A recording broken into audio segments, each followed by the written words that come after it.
while Mitsubishi is switching gears to focus on crossovers that won't address a market that its dealers would like to be in.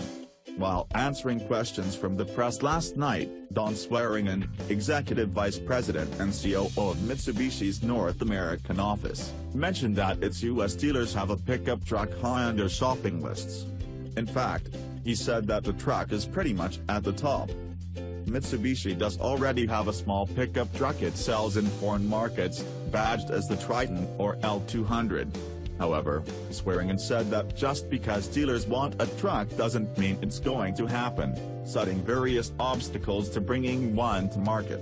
If, for example, Mitsubishi brought over the Triton, the company would have to go through the long, expensive process of certifying it for U.S. safety and emissions regulations, not to mention making sure it fulfilled American buyers' demands. There's also the chicken tax, which levies a steep tariff on trucks built outside of the U.S. and imported in. One possible way Mitsubishi could circumvent all of those issues, though, would be to leverage its new partnership with Nissan. Nissan already sells Frontier small pickups in the US, and Mitsubishi could simply redesign that model to suit its style. It's something that both companies are familiar with as well. Mitsubishi previously sold a restyled Dodge Dakota as the Raider, and Nissan allowed Suzuki to rebrand the Frontier to be sold as the Equator for a short time. It would certainly be a quick way to get into the truck market.